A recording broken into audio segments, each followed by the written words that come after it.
back down and shut your trap. It's time for Keeping It Sports with M3. Are you ready? Are you ready? Well, I'll need some beer. Are you ready? You have to ask me nicely. Come on now, don't be bashful. Are you ready? Are you ready for Place for the best sports talk and news surrounding each league. I can prove it with my usual flawless logic. Hey man, this time I'm gonna do it my way.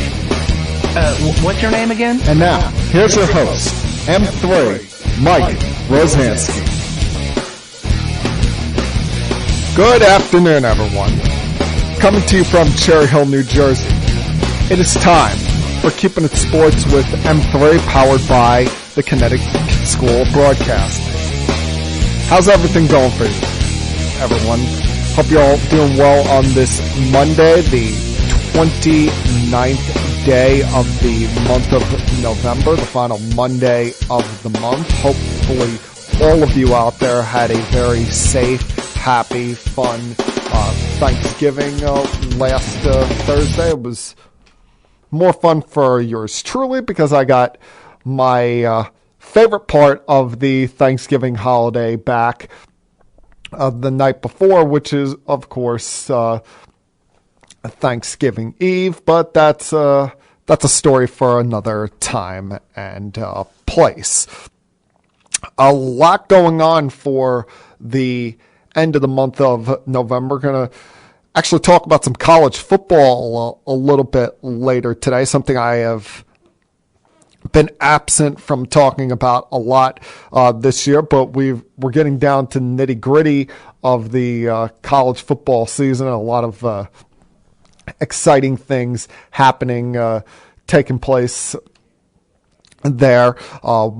With so much up in the air when it comes to the college football playoff. Also, of course, give your thoughts on everything that went on in week 12 of the NFL this past week. But of course, got to start with baseball because we're about to enter for the next 72 hours what I feel is an unprecedented time in the baseball off season. So, normally baseball's off season, as far as free agent spending, is more spread out. It's more, we're sitting around waiting for the other shoe to drop, wondering when free agents are going to sign. A lot of them will sign during the winter meetings, which take place this week, an early winter meetings compared to the way they usually are. And you'll usually have a couple of big free agents that will hold on past Christmas into the month of January. Even sometimes we've seen as late as like 2 weeks before spring training, a big free agent sign just to make sure they got their money. If I remember correctly, a couple of years ago, it was either Manny Machado or Bryce Harper that were still sitting out there as pitchers and catchers were reporting for big league spring training. But this year it's going to be kind of different. This year it's going to be kind of weird because it's going to come at us fast. It's going to come at us like the NBA free agency typically does. And that is because with Wednesday night, midnight into Thursday on December 2nd, that's when the current collective bargaining agreement comes to an end. That's when, there's been all the rumors, speculation, talk that we're going to have a lockout in Major League Baseball. Now, right now it's not the biggest deal in the world, just due to the fact that it's the off season in baseball. No, it'd be a bigger deal if, say, we're in the month of April and we got no games being played, and you're wondering if there's going to be season at all. There's still time for cool heads to prevail. And as I've said, just don't be public about your negotiations. Don't go out there with a hissing fight every single day, because no one wants to see millionaires and billionaires do that. It's kind of insulting. But with that being said, now you're going to see a lot of free agents that are looking to just jump on board and get their deals done, want to get it out of the way. And we've seen that in the last 24 hours. You saw Marcus Semien, sign a 7-year deal with the Texas Rangers. You also saw the Rangers sign John Gray from the Rockies. Kevin Gausman signed a 5-year contract with the Toronto Blue Jays last night, taking less money than he was offered by the New York Mets. Steven Matz got a 4-year contract from the Cardinals just the other day, and I thought he was going to be one of those guys that was going to be pitching year to year for deals, considering some of his inconsistencies at times. So the Giants lock up some of their pitchers in this last week. There's been a lot of movement that has already gone on, and that's where we get to my jumping off point here with the New York Mets. Because, last week I was critical of the fact that they had not had a general manager in place in time for the GM meetings 2 weeks ago.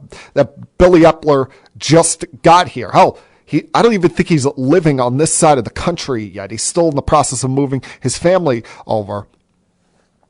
But he's already swinging for the fences. He's already making deals. He's already doing things to make the Mets better. And that's coming at a time right after, I was concerned how the Mets offseason was going to go. Because I mentioned a moment ago, Steven Matz re-signing or signing with the St. Louis Cardinals, getting 4 years, $44 million.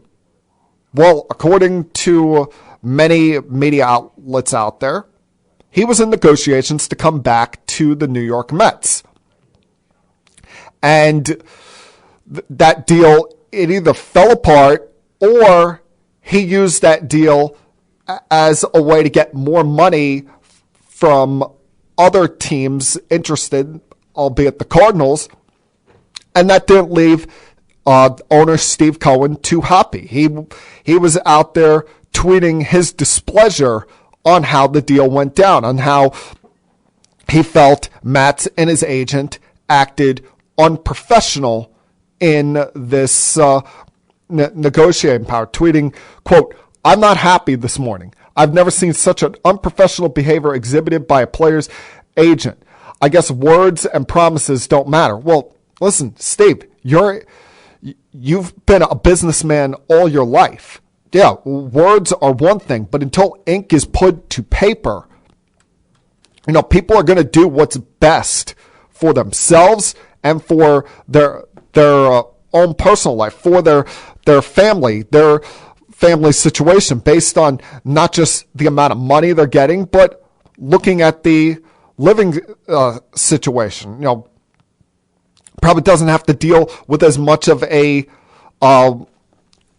tax issue living in or near St. Louis as he would, living in the tri-state area.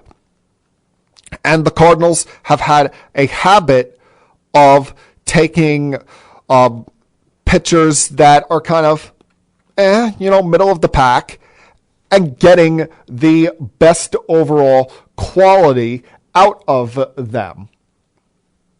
So, yeah, I can understand you being annoyed that you didn't complete a deal, but let's think about who we're talking about here. It's Steven Matz, who was very inconsistent, dealt with some injuries when he was with the Mets, never lived up to the billing of being that top pitching prospect that he was once ballyhooed about back in 2015. That's why you guys moved on from him so quickly a couple of years ago.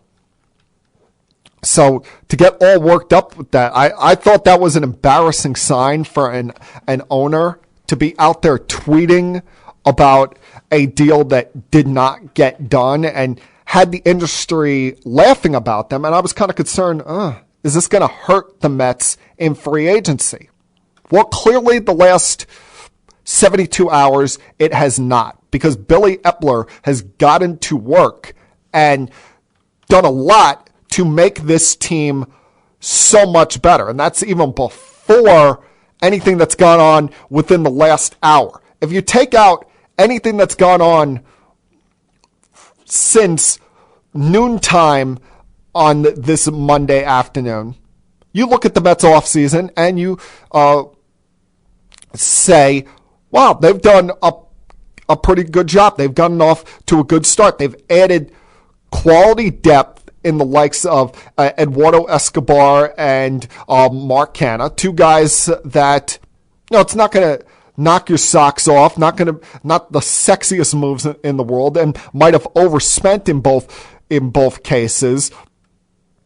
Been in Escobar, you bring in a guy that can play first, second, and third. Who knows, maybe that turns out to be, for you, your DJ LeMahieu move of 2 years ago, bringing in a guy that you can move around the infield and pretty much use as a regular everyday player and give you quality production at those positions. Canha is a guy that can play all three outfield positions, and while he's not going to hit for a high average, does bring a little bit of pop, and had 17 home runs last year, and as Billy Epler probably loves, high on base percentage guy. Probably spent more than you thought you were going to have to spend to get Mark Canha, but hey, maybe this is a sign that they are moving on from Michael Conforto. I mean, if that wasn't a sign, clearly it was later in the night when they added Starling Marte, giving them a two-time Gold Glove winning center fielder and getting him for less than $20 million per season. A guy that has experienced being in winning clubhouses, being in playoff contending teams. A guy that was sought after by division rivals, by your local competition in the Yankees, and you bring him in on a 4-year deal that's not going to cripple you in the long run. No, finances shouldn't hurt the Mets too much, because they have now what's thought of as the richest owner in all of baseball in Steve Cohen. And just looking at that, you're saying, all right, the Mets add a center fielder. They add a guy that's in Canada that's capable of playing all four outfield spots. And even if he's not our everyday starting right fielder or left fielder, we can move him around based on the lineup circumstances. Well, then the Mets would really swing for the fences. Then the Mets would really, just knock everyone's socks off when this morning or late last night the reports started coming out about Max Scherzer. When the reports that, all along we figured that he was going to just stay in California, pitch for the Dodgers, the Giants, the Los Angeles Angels of Anaheim.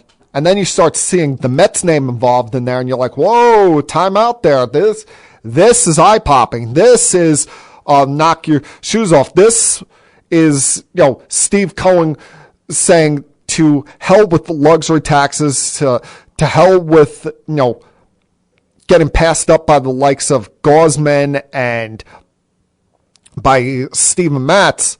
Let's go for the biggest fish that is out there. And as of about a half hour ago, the deal is done. The Mets have come to an agreement with former 3-time Cy Young Award winner Max Scherzer on a 3-year, $130 million contract.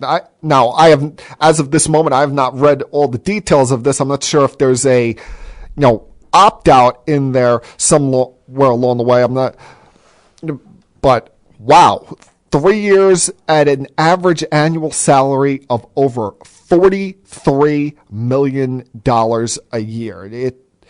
First off, that's mind-boggling to hear for a Major League Baseball player, but especially a pitcher. But this is a game-changing day for the Mets and Mets fans. You wanted ownership that would spend money. You wanted ownership that would bring in big fish and have you competitive in the free agent market. Well, they've done that. They've done that. Even before this, adding the depth, adding the quality that they added on Friday. And now you bring in a future first ballot Hall of Fame starting pitcher, a guy that, when you combine what he's done with what Jacob deGrom's done, you have two of the best 5 pitchers in the sport over the last 7-8 years. You have two guys that between them have 5 Cy Young Awards and 12 All-Star appearances. Now, as a baseball fan, I hope that this is not some kind of sign about something being further wrong about Jacob deGrom than we had already heard. I mean, at last thought or last reported, he had a clean bill of health at season's end. He what came out of last year, even though we didn't see him for the final 3 months, they said he would be good to go for spring training. Has that changed in the last couple of weeks and months since the Mets season ended? I don't know. That's why I was so hoping that he would come back before the end of the season to pitch, and whether that thing blows out or not, at least you had some kind of answer going into spring training.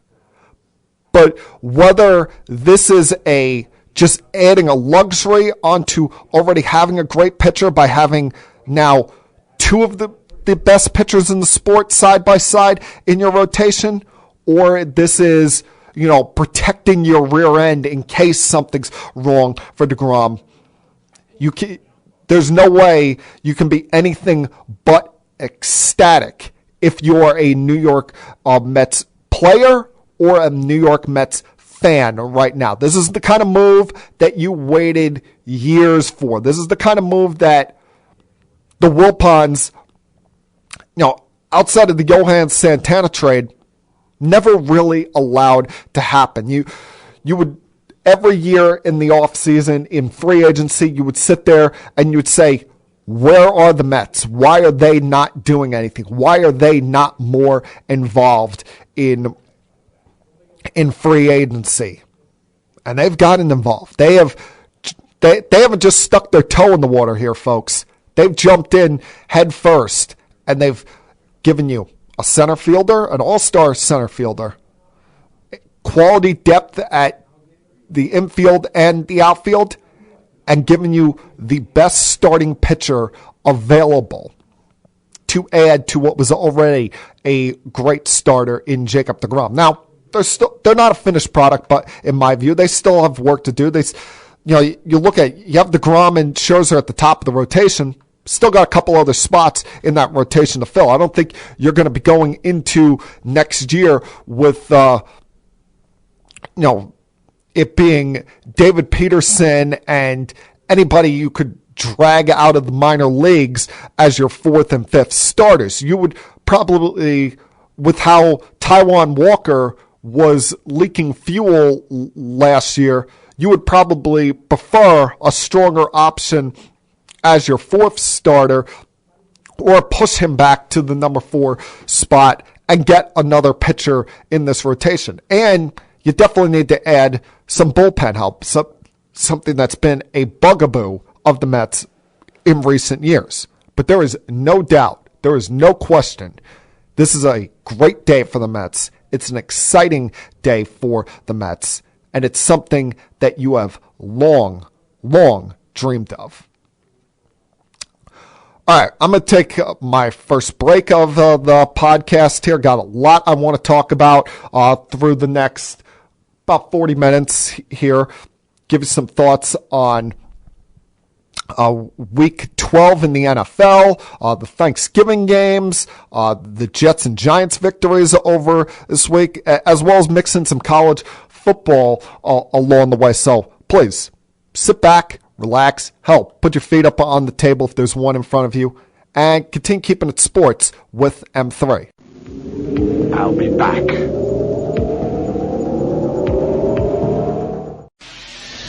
Connecticut School of Broadcasting founder Dick Robinson. You know, the media business has changed a lot since we opened our doors in 1964. Now media content is everywhere. On air, online, on the go. More than ever, companies are looking for people to help drive this new media. At Connecticut School of Broadcasting, you'll get hands-on training on the latest software and equipment in a matter of months, not years. Connecticut School of Broadcasting has placed thousands of grads in broadcast media careers. It's all about versatility. You see, at a radio station, if you also know how to shoot, edit, and post videos, you become a pretty hot commodity. That's the training you get at Connecticut School of Broadcasting. Connecticut School of Broadcasting, with locations up and down the East Coast, from Massachusetts to Miami. Call 1-800-TV-RADIO or log on to GoCSB.com. Connecticut School of Broadcasting, the nation's oldest and largest group of broadcast media schools, redefining training in radio, TV, and new media. Get trained. Get connected.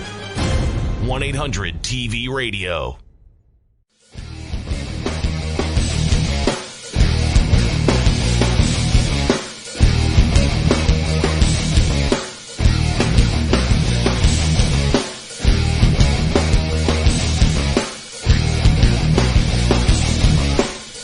Like I said a few moments ago, I hope you all had a very happy, safe, comfortable Thanksgiving.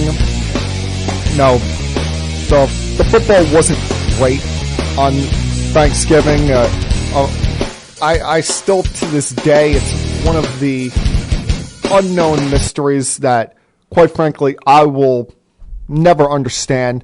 Why do we always have to get the Detroit Lions on Thanksgiving? Why is it that we have to sit there and put ourselves through this team that, how long has it been since they've won a game? What was it even in the month of December last year when they last won a game, or was it prior to Thanksgiving last year? They have been that bad, that putrid. I mean, if Dan Campbell was sent in with the marching orders to get the first overall pick, they're really doing a good job on that, even though who that first overall pick might be in question right now. I'll get to that a little bit later. But, while it was a competitive game for the most part, you always sat there and you wondered, how are the Lions going to lose this game? How are they going to screw this one up? And the fact that they could not get off the field, not get their offense back out there, even with their inability to run the football after losing DeAndre Swift, their defense couldn't make a stop on that final drive of the game. The Bears were able to milk the clock away with an 18-play drive over the last 8.5 minutes and set up Santos for what would turn out to be a chip shot game-winning field goal in the final couple of seconds to end the 5-game losing streak for the Bears. A losing streak that, a lot of it was due to injuries on defense. Some of it due to the fact that they were running out there a rookie quarterback with Justin Fields. He unfortunately wasn't able to play, and you had to play Andy Dalton. And you figured that would be what put them over the top, gave them the advantage against the Detroit Lions. Having a veteran out there taking advantage of a team that, is still struggling and wondering if they're going to be able to avoid their second winless season in franchise history. Now, of course, the one competitive game of the day would be the game that I would not get to see a lot of because we had Thanksgiving dinner, I think, starting at halftime. So I missed a lot of the craziness of this game. But the Raiders get off the snide against the Cowboys, ending their 3-game losing streak. For now, calming things down, putting a Band-Aid on the bleeding. Now, a couple of things with this game. First off, you had what is now being reported as the largest viewing audience for an NFL game this millennium, with somewhere, over 38 million rating. And the officials made this game all about themselves with 28 combined accepted penalties. I mean, that was an eyesore to watch at times in the fourth quarter. Now, I know Anthony Brown did a lot of it to himself with all the pass interference penalties that he was committing, and looking back at them, at least 3 of them were definite pass interference penalties, especially the one that set up the game-winning field goal at the end. But a lot of these problems go beyond just the penalties, go beyond, the bad officiating and lack of discipline by Dallas at times. The fact that they've now lost 3 out of 4 games. You look at it, where the hell is Ezekiel Elliott? We're looking at now 6 straight games where his rushing total went downwards. And I know he's playing with some minor knee injury, but as I've always learned, injury, as long as you're out there, injuries cannot be considered an excuse. Now, maybe they decide to give him a get well week, kind of calm things down and give him a bye this Thursday against the Saints. But the problem is, you look at the Cowboys right now, between Zeke not being able to run the ball effectively, you have Greg Zuerlein, who has been decent for them the last couple of years. Now he's going through some struggles. Put them in spots where they were forced to go for 2-point conversions late in the game with his missed extra point and missing his 5th field goal on the season. Along with the fact that, they were without Cooper, they were without Lamb. Hopefully they'll have both of them back this Thursday night, although I really think as long as they have one of them back, they'll be able to get by the Saints. And their inability to cover downfield. I mean, Renfro was able to do whatever he wanted, was that safety valve for Derek Carr, especially once Darren Waller went out of this game. The Cowboys have to be counting their lucky stars, pun unintended, on the fact that they play in the NFC East, or as most would call it, the NFC least, because they've lost 3 out of 4 games and still sit here with a 2.5 game lead in the division. With the way the Eagles played yesterday, how you can't trust the Washington football team, and the Giants are, a mess offensively. Or that they're very lucky they're not in, the AFC West or, the NFC West with the way they played. I mean, you look at the Rams have lost 3 in a row, and they've fallen all the way to 2.5 behind the Cardinals. Well, the Cowboys have played just as crappy in that time, and they still manage a significant lead in their division over the Eagles, Washington, and the Giants. Now, the problem for the Cowboys is going to be this coming week. Now, who the hell is going to coach that team? Because now you have Mike McCarthy testing positive for COVID. There's at least 5 other members of the coaching staff that have tested positive for COVID. And you have one player still missing due to COVID. So, got to consider themselves lucky that they're going up against the New Orleans Saints right now, who, just as I have described the Raiders the last couple of weeks, I think the Saints' season is about to fall apart right in front of us, if it hasn't already, because thank God I had to go to bed early to get up for work the next morning and didn't have to put myself through the fourth quarter of Bills Saints, because by halftime you could kind of see where this thing was going. Yeah, Josh Allen threw a couple of picks, kept it competitive. It was a 10-point game at half.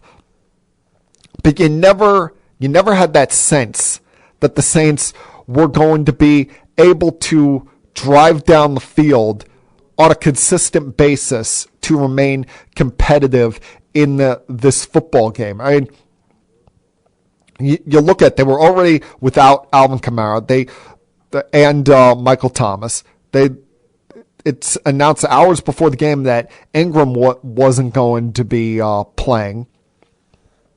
And, while it was a cute story at first with Trevor Siemian coming in relief of Jameis Winston in that Bucs game weeks ago to hold on for a victory, they've started to slowly but surely slip away when it comes to being competitive and being in any sort of playoff race. Now, standings-wise, it'll still show that they are within a half game of a wild card spot. But, let's look at this team on paper. As good as Sean Payton is, unless he gets the Drew Brees of 10 years ago to come out of retirement, or gets Phillip Rivers to come out of retirement and quarterback this team, which had been rumored about weeks ago, gets Kamara back healthy, somehow gets Michael Thomas back healthy, which we know that's not happening. This team just looks shot. They look dead in the water and look like a team that's lacking energy, lacking emotion. Jameis Winston, say what you want about him, but there's something about him that, I don't know, there's just a flair to him. While sometimes the numbers aren't as impressive, he was winning games for this team. He had this team in the driver's seat, if not to win the division, at least, cause some chaos and make things painful for the Tampa Bay Buccaneers going down the stretch. Now you look at them and you're like, are they even going to finish with a winning record? I mean, the Buffalo Bills were moving the football down the field on will the other night. The only reason that this wasn't, 24-0 at half rather than 10-0 at half is because of the turnovers by Allen. Otherwise, this was a very non-competitive game when it comes to Thanksgiving night. Now, as for our two local teams here, both the Jets and the Giants got off the losers' end of the pool and picked up victories yesterday, with the Jets going to Houston and pulling off a win against the Texans. A Texans team that prior to last week had lost 8 in a row and still was somehow favored against the Jets. That's how poorly the Jets had been playing, that they were viewed as an underdog to a Texans team that I've accused of tanking this season. And, a couple of the big things you look at from yesterday, it was good that they were still able to run the football even without the rookie Michael Carter. Still had 150 yards on the ground. The offensive line, I think, did a great job protecting Zach Wilson in his first game back, and that's why maybe he made some of the questionable decisions that he made. But for them to still be able to run the football without their lead back was a pretty decent sign. And Wilson, you look at him, it was kind of a performance by him yesterday. That interception he threw was, you almost can't make it up. He taking off and running and then deciding as he's leaping over the line of scrimmage that's going to be the moment in which he throws the football. I'm sitting there, I'm ready to pull the hair out of my head with how, annoyed and disgusted I was at that moment. But give the Jets credit. The defense played pretty well. John Franklin Myers actually woke up and showed a pulse for the first time since his contract extension. Maybe it was the fact that he had over 60 family members and friends at the game. But, good to see him actually do something for once. And, there's not going to be a lot of these victories for the Jets over the remainder of the schedule. I mean, you look at it there, they got the Eagles coming up this week. Then they got the Saints, back-to-back home games. They'll play the Jaguars, the Bucks, the Bills, the Dolphins, all of the remainder of their schedule. I mean, you look at maybe the Jaguars they might be favored against after, the Jaguars remained at 2 wins yesterday with their loss to the Falcons. Maybe that might be the one game they're favored again with, but there's not going to be many victories for this team left on the schedule. The important things for them as they come down the stretch are continuing to see progress from these young players. Hopefully Carter can come back and play well. You didn't see much from Elijah Moore yesterday, but probably a positive that you weren't just trying to force the ball to one receiver and just let the game come to you as it was. And proved out that the best option for the Jets was running the football yesterday. As I said, Vera Tucker's played well at guard, and of course the quarterback. Zach Wilson. It's about going through these growing pains and having him ready in the long run, so that this is hopefully our guy that takes us through the next 10, 12 years. And we're not continuously looking for a new quarterback every 3 years. Now, it would help if Mekhi Becton saw the field again, but that, as they say, is a story for another day. Now, after last week's blowout loss to the Bucks on Monday Night Football, the Giants would fire offensive coordinator Jason Garrett. And kind of felt like a scapegoat kind of thing, because yes, Jason Garrett had not done a great job here.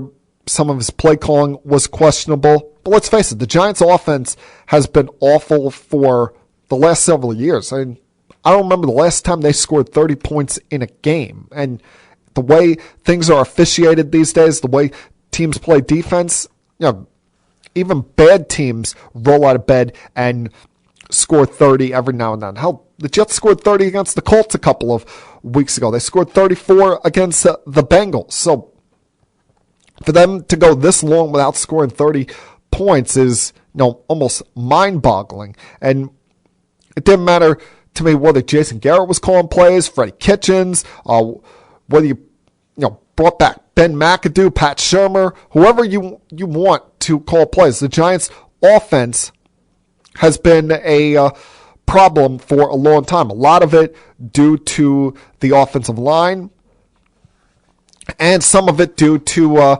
health with weapons being in and out of the lineup. But the last couple of weeks have been probably the healthiest the Giants have been offensively all season long. Now, the problem yesterday is, once again, this offense stalled, but the defense came up big time and held the Eagles in check, even with the fact that the Eagles ran for over 200 yards yesterday.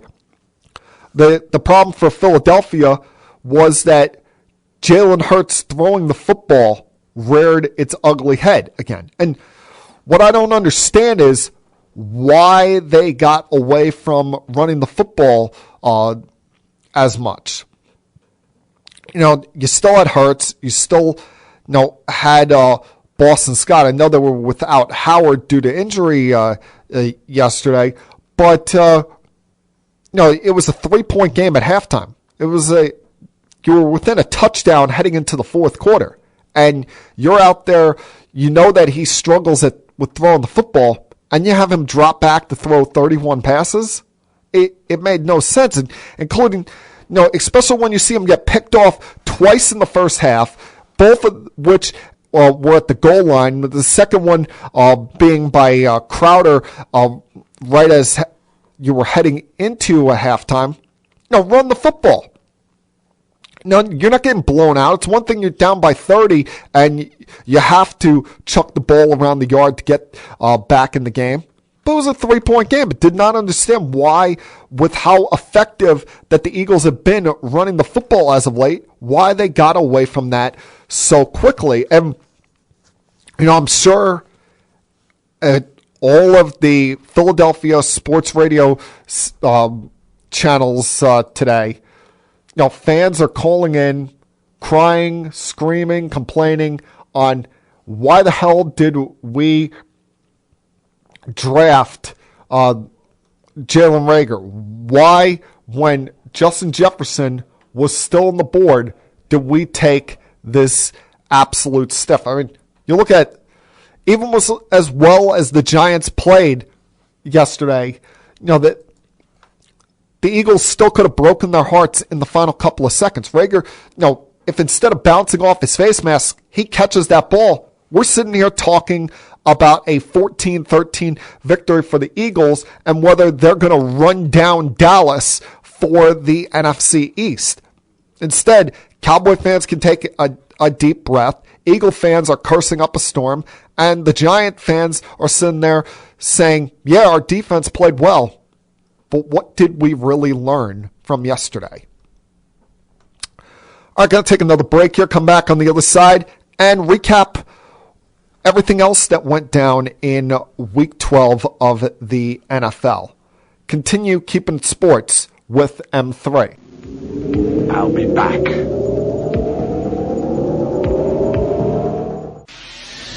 Connecticut School of Broadcasting founder Dick Robinson. The media business has changed a lot since we opened our doors in 1964. Now media content is everywhere. On air, online, on the go. More than ever, companies are looking for people to help drive this new media. At Connecticut School of Broadcasting, you'll get hands-on training on the latest software and equipment in a matter of months, not years. Connecticut School of Broadcasting has placed thousands of grads in broadcast media careers. It's all about versatility. You see, at a radio station, if you also know how to shoot, edit, and post videos, you become a pretty hot commodity. That's the training you get at Connecticut School of Broadcasting. Connecticut School of Broadcasting, with locations up and down the East Coast from Massachusetts to Miami. Call 1-800-TV-RADIO or log on to GoCSB.com. Connecticut School of Broadcasting, the nation's oldest and largest group of broadcast media schools, redefining training in radio, TV, and new media. Get trained. Get connected.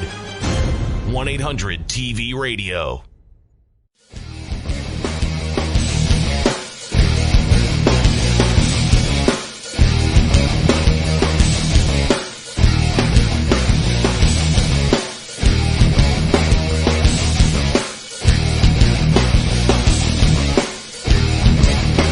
Welcome back to Keeping It Sports with M3 for this Monday, the last Monday of the month of November. Now, reminder, tell your friends about where they can find the podcast each and every single Monday, or more likely this will be posted on Tuesday morning.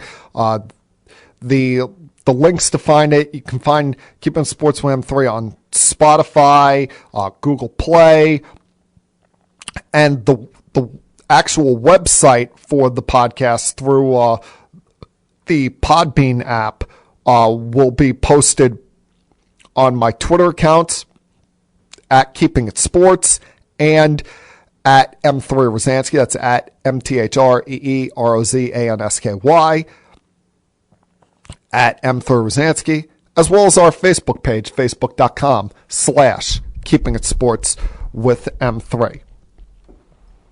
Now, we're in the period of the NFL schedule where you look for teams to start to separate, especially when you consider we came into this week where over 20 teams, I think the exact number was 22 teams, were either at or above 500 and within shouting distance of a playoff spot. And now with the fact that we're in a 17-game over 18-week schedule, that's going to keep teams in it just a little bit longer. You hope that we get to that when we get to that 18th week on Sunday, January 9th, that there is the potential for chaos to break loose and for crazy things to happen. And the last several weeks, I think we are seeing crazy things happen. Like, you really wonder what the hell is going through the Tennessee Titans' mind and whether they either want to win the AFC South or even care about the potential of getting that first overall spot in the AFC. Because 2 weeks ago, we're sitting here talking, are they the best team in the AFC, even without Derrick Henry? Still able to run the football pretty well with the fact Henry's out for the year and the fact that they got no production whatsoever from Adrian Peterson. And now the last 2 weeks, they're giving up the football like gangbusters. They've had 9 turnovers in their last 2 games. And they're moving the football up and down the field. Last week, putting up over 400 yards against the Texans and still not finding a way to come out on top. And then yesterday, having turnovers against the last team that you want to turn the football over against the last coach you want to turn the football over against, because you know that he'll take advantage of every opening you give him and then some. And that is, of course, the New England Patriots and Bill Belichick, who continue to make yours truly sick to his stomach with now their 6th consecutive win. And with that win, putting themselves a half game up on the Buffalo Bills for the AFC East, and putting themselves in the number 2 spot in the AFC postseason. With the fact that, Mac Jones is not going out there turning the football over constantly like you're seeing from Tannehill, who had his 5th pick in the last 2 games yesterday. Now, the Titans, as I said, they ran for over 200 yards yesterday and still got blown out because they fumbled the football multiple times, a couple times when they were within reasonable scoring territory. Now puts the Patriots in a spot where they go play the Buffalo Bills next Monday night in the first of 2 meetings that they have over the rest of the schedule. And all I could say, and I never thought in my wildest dreams I would ever utter these words, but let's go, Buffalo.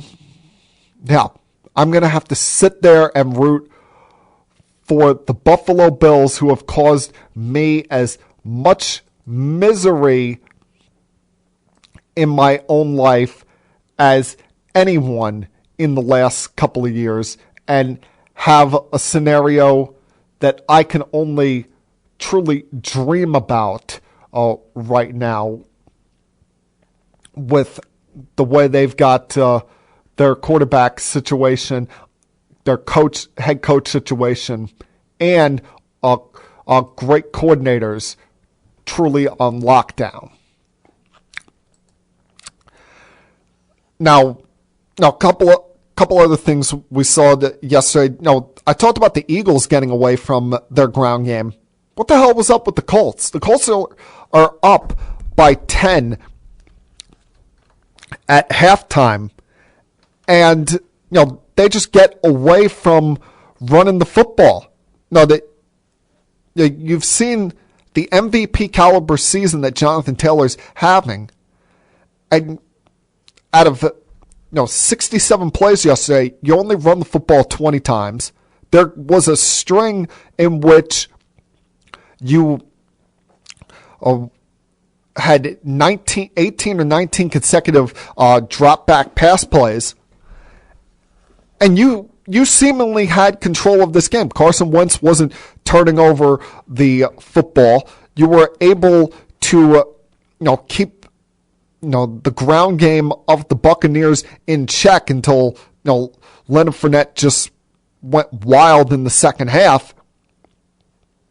But then came the game-changing moment of the game when early in the third quarter, Shaq Barrett sacks Carson Wentz, gets the forced fumble, and kind of turned things around because they were in the red zone. They were looking at an opportunity to potentially go up by 3 scores at that point. And instead, it breathed new life into the Buccaneers. I mean, you look, the Colts were moving the football in the third quarter, turned the ball over twice on the Buccaneers' 35-yard line, and the Bucs would march down the field on seemingly every drive after that to score. Now, they almost allowed what would have been a game-tying kickoff return in the final 30 seconds, but got bailed out with Carson Wentz throwing an interception at the goal line to end the game. And I don't want to make this about Carson Wentz and throwing interceptions because there are more people to blame than that. I think you look at that coaching staff and say, you've been so successful with running the football in recent weeks. Jonathan Taylor's your best player. How do you get away from that? Well, even with the Bucs being a pretty good at defending the run, I've always been a believer. Stick with your strengths. Stick with what you're good at. Make the opposition adjust to you. And if that fails, at least you go and put your head on the pillow at night and say, all right, we gave it our best shot with our strengths, with our what makes us a good football team, rather than forcing the opposition or having the opposition forcing you out of your own personal comfort zone. A couple of quarterbacks I think we can start to say it might be just about over for are both Ben Roethlisberger and Cam Newton. Now,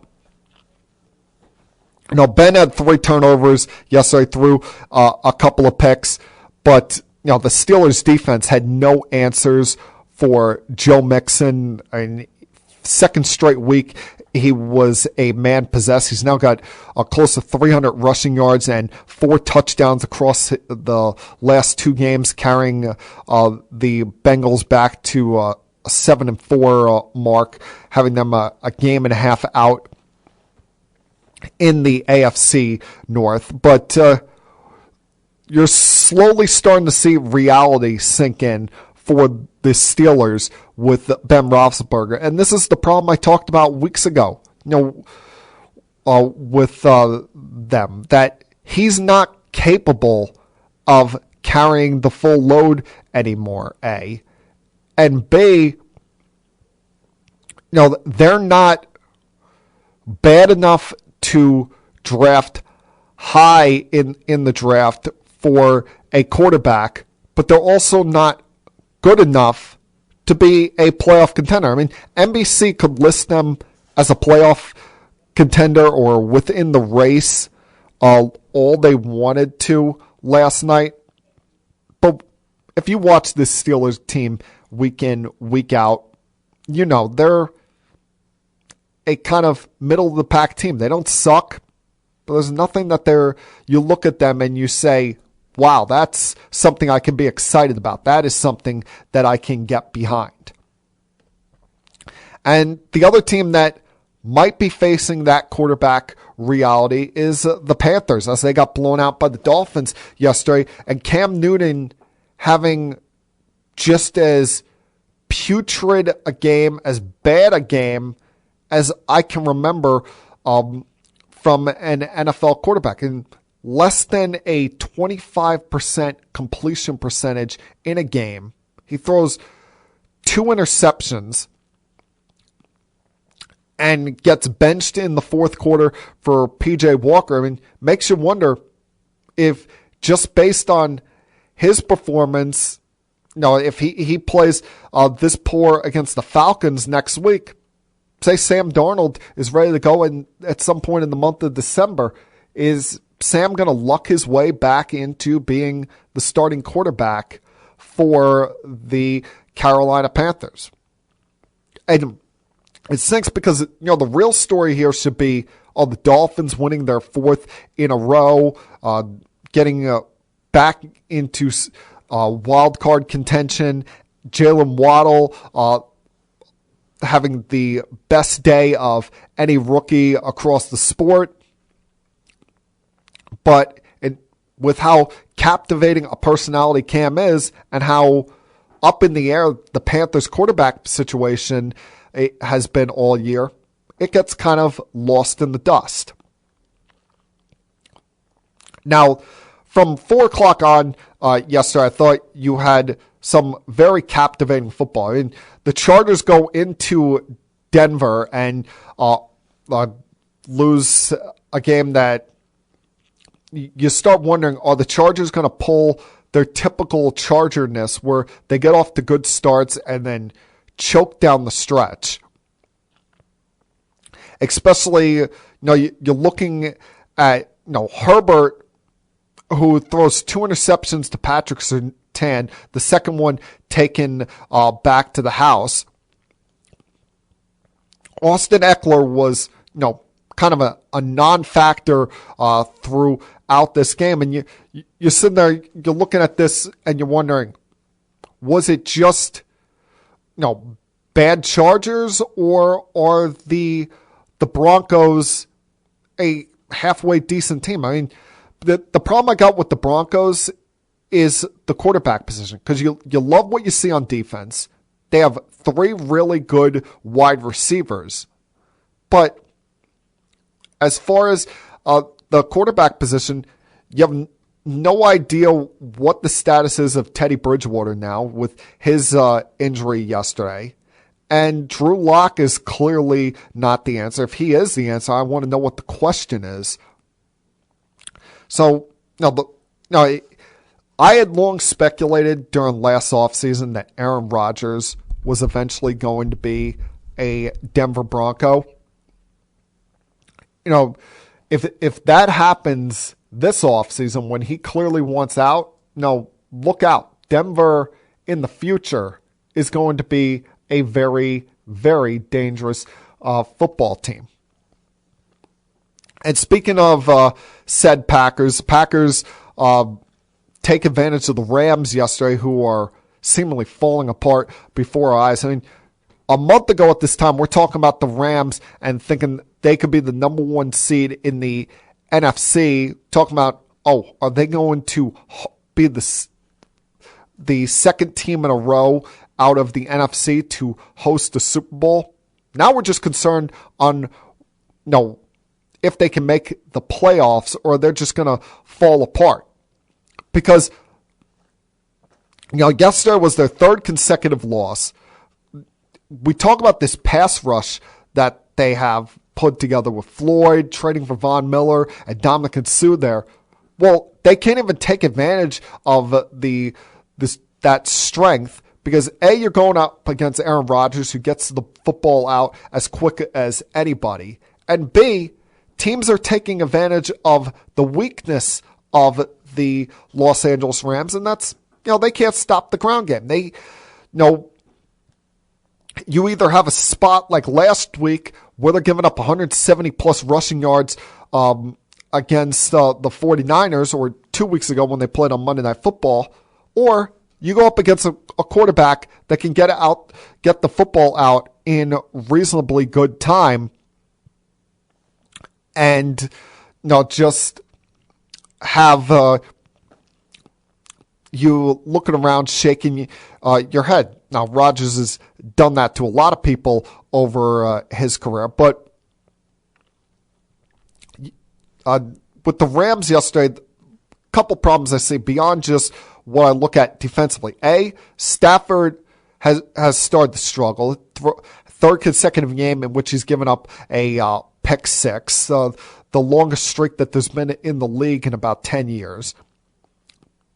They're turning the football over, and that they had a couple of one turnover on a punt return in which they're still within shouting distance, but that muffed punt return by Koshi turned it into a 2-score game. And then you get a pick six by Rasul Douglas late in the third quarter that kind of put this game on ice. I know Stafford would tack on some late scores there and make it a little bit interesting, but you never had that feel down with them down by 19, even with touchdowns by Kupp, by Odell Beckham, that they were going to come back and lead this game. I mean, their defense on the back half was getting torched by Devontae Adams for most of the day. Hell, the first half, Randall Cobb, until he went out with some groin injury, had a field day against them. I'm starting to look at the Rams a lot the way I looked at during the baseball season the San Diego Padres, where you worry, are there too many chefs in the kitchen? Do they have too much of a good thing, and have they concerned themselves with adding too many high quality, high level players rather than having depth and having an all around quality football team? Being too concerned with being in the city of angels and having stars. The 49ers defeat the Vikings yesterday. 49ers have gotten hot ever since getting blown out by the Colts on Sunday Night Football in Week 7. They've gone back to running the football. They took advantage of a rare interception by Kirk Cousins early in the third quarter to set up a rushing touchdown by Mitchell, and were on the unfortunate end. I say unfortunate because you never like to see an injury, but we're on the unfortunate end of Dalvin Cook fumbling the football, probably tearing his labrum on the play, and could be costly for the Vikings. But now you sit here and you look at the 49ers, 4-1 in their last 5 games. They're running the football well. Jimmy Garoppolo's not making a lot of mistakes. There hasn't been any talk recently of Trey Lance being an option. And with the struggles of the Rams in that division, the fact that the middle pack of the NFC has kind of come back to them, they're looking around that locker room saying, hey, why not us? And on Sunday Night Football, we saw just kind of an ugly game between the Rams and the Ravens and the Browns. And the Ravens tried to gift wrap this game for the Cleveland Browns. So you have as ugly a football game as I can remember in a 4-minute stretch in the final moments of the first half, where the teams trade turnovers back and forth, including 3 interceptions by Lamar Jackson, which he was not happy about after the game. But even with all that, the Browns could not capitalize, could not run the football effectively. Baker Mayfield was not able to lead them on long, extensive drives, and even with having all of his weapons back there, I mean, you wonder, is he trying too much to be a hero here and playing through the shoulder injury to his non-throwing side? Is that in the long run going to cost the Cleveland Browns? I mean, they face kind of a weird scheduling quirk here because they have their bye coming up here in week 14. And then they play this Ravens team again, this time in Cleveland.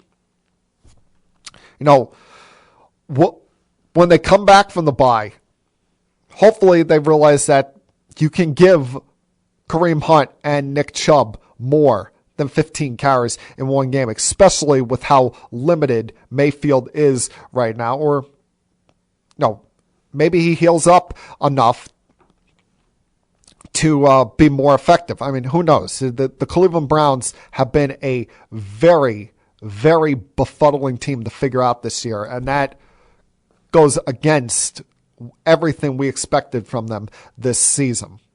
All right, going to take one final break, come back, and finish things up for Keeping It Sports with M3.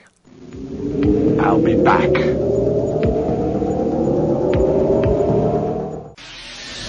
Connecticut School of Broadcasting founder Dick Robinson. You know, the media business has changed a lot since we opened our doors in 1964. Now media content is everywhere. On air, online, on the go. More than ever, companies are looking for people to help drive this new media. At Connecticut School of Broadcasting, you'll get hands-on training on the latest software and equipment in a matter of months, not years. Connecticut School of Broadcasting has placed thousands of grads in broadcast media careers. It's all about versatility. You see, at a radio station, if you also know how to shoot, edit, and post videos, you become a pretty hot commodity. That's the training you get at Connecticut School of Broadcasting. Connecticut School of Broadcasting, with locations up and down the East Coast from Massachusetts to Miami. Call 1-800-TV-RADIO or log on to GoCSB.com. Connecticut School of Broadcasting, the nation's oldest and largest group of broadcast media schools, redefining training in radio, TV, and new media. Get trained. Get connected.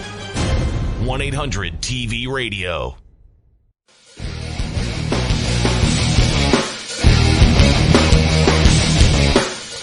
Now, I don't talk much college football on here, but this was the final, week of the regular season rivalry weekend this past weekend, and rivalry weekend left us with a couple of big things here. Number one, the fact that the Oklahoma Sooners now need to search for a new head coach. I was stunned by this announcement last night that Lincoln Riley is leaving for USC's head coaching opening.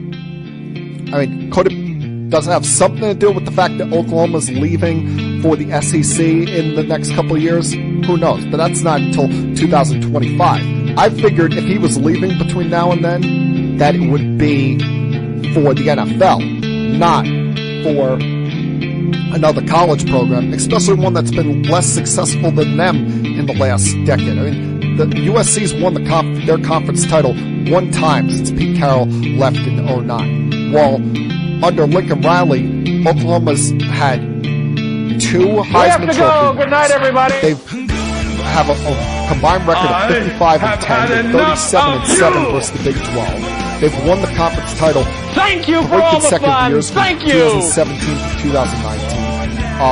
We're in near 6 bowls each of the last 4 years, although I don't they want to only see you. won I don't want to hear you. last I don't year want to against smell you. Florida. I leave. That was a very surprising move. Now, the only thing that would be more surprising is if Oklahoma got their dream hire and hired Cliff Kingsbury away from the Cardinals, something that I think that's a pie in the sky. Connecticut School of Broadcasting founder Dick Robinson. Now, I mentioned the media business has changed a lot since we opened our doors in 1964. Now media content is everywhere. On air, online, on the go. More than ever, companies are looking for people to help drive this new media. At Connecticut School of Broadcasting, you'll get hands-on training on the latest software and equipment in a matter of months, not years. Connecticut School of Broadcasting has placed thousands of grads in broadcast media careers. It's all about versatility. In you see at a radio station, if you also know how to shoot, edit, and post videos, but there you was become some a pretty surprising commodity. Things. That's the training Oklahoma you and what get would at turn out Connecticut to be School of Lincoln Broadcasting. Riley's Connecticut last School of act Broadcasting with locations up and fell down the in East Civil Coast War from Massachusetts to Oklahoma Miami. State. Call 1-800-TV-RADIO or log on to Oklahoma, GoCSB.com. Connecticut School of didn't take Broadcasting, the nation's advantage of oldest all and the largest group turnovers of broadcast media State had schools, redefining throughout this training in game, radio, and TV, and new media. Get State's trained, defense get connected. was able to 1-800-TV-RADIO. shut down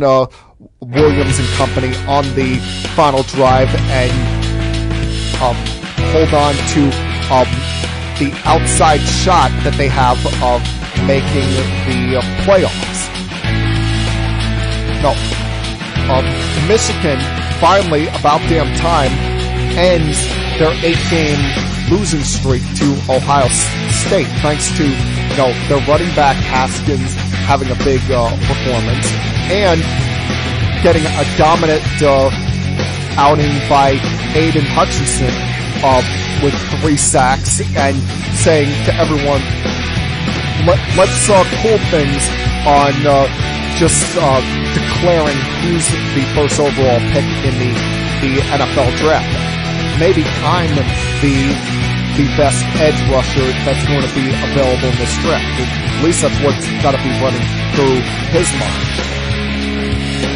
And then you got Wisconsin choking against Minnesota. Minnesota, who had nothing to play for, and blowing their opportunity at getting to the Big Ten title game, allowing Iowa, who was trailing at halftime to Nebraska, to take advantage of Nebraska's quarterback Logan Smothers committing 2 turnovers in the second half, including a pick at the goal line with less than a minute to go. Iowa getting themselves back into the Big Ten title game, where they'll play Michigan next week. And we still have so much in the air when it comes to the college football playoff, because right now you look at the top 4 is Ohio State, Michigan, Cincinnati, and Alabama. Or, excuse me, Georgia, Michigan, Cincinnati, Bama. Someone's going to lose in the SEC title game. If Alabama beats Georgia, are they still going to take both teams? Or will that open up the window for either Oklahoma State or Notre Dame to step through? Notre Dame, who I always hold it against Notre Dame because they're not in a conference, and that they're not going to be playing this week while everybody is going to be at risk. I more so favor what Oklahoma State's going to have to go through in playing a conference title game. Will it also potentially open up the window for a 2-loss team? Let's say in the Pac-12 championship, what if Oregon blows the doors off Oregon? Will they get it? Or Baylor blows out Oklahoma State, and you have losses by Georgia. You have losses by Michigan, losses by Cincinnati against Houston, which is very reasonable. Houston's a formidable team in their own right. I mean, there's so much up in the air that this Saturday is from noontime to about 11:30 at night is going to be so captivating. And most times we know what we're going to get from college football. Are we really 100% sure we know what we're going to get? Because there's no guarantees that Georgia's still undefeated. I mean, we need to see a Nick Saban disciple beat him in an SEC title game for me to truly believe it. There's Cincinnati, they're put in the hot spot. They're put in the pressure cooker. They don't just get a cupcake this week. They go up against another legitimately top 25 team in the country. Michigan, they're coming off the high of highs of finally, for the first time in the Jim Harbaugh era, beating Ohio State. But they go up against Iowa, who we thought was a pretender earlier this year, has started to get their act together after a couple of losses in the middle of October. And now, thanks to Wisconsin laying an egg, have a chance to make Michigan's life miserable late Saturday night. So there is still a lot left to be decided, a lot on the table for these teams to battle for in the last couple of weeks, or the last couple of games, should I say. And I will close it out with this today. We've seen all of these teams in baseball making moves in free agency. With, as I've told you, Wednesday night into Thursday morning being the beginning of what we expect to be a lockout in baseball. Will someone go remind the New York Yankees that you're allowed to spend money? I don't want them doing something stupid like they did years ago with Jacoby Ellsbury. But I don't like the fact that they've become so luxury tax beholden and hesitant to spend, especially when you're seeing they have a need at shortstop, they have a need at first base, they apparently want to make a change at center field, should add a starting pitcher, and all we're hearing about with them is potential stopgap options at shortstop, or trading for a good defensive catcher in Jacob Stallings from Pittsburgh, but is not going to knock anyone's shoes off offensively. I mean, someone please go remind Brian Cashman, go remind Hal Steinbrenner that you are allowed to spend money, and remind them that you are the Yankees. You are not some small market club. I mean, hell, even the Rays spent money the other day locking up Wander Franco to an 11-year, $182 million, contract extension. Yet the Yankees, all we hear about with them is wanting to shop at the dollar store and be holden to this luxury tax threshold. Really, honestly, makes absolute no sense to me, why they are not going out there pressing harder for free agents when there are clearly guys out there that can fill needs for them. And that, my friends, was Keeping It Sports with M3 for Monday, November 29th, 2021. Everyone, have a great rest of your week. Stay safe, stay healthy, and I'll talk to you guys again same time next week. Peace.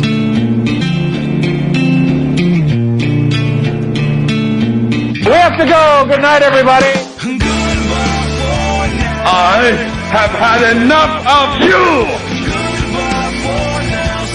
Thank you for all the fun. Thank you. Hey, shut up, will you? I don't want to see you, I don't want to hear you, and I don't want to smell you. Now leave. I'll be back.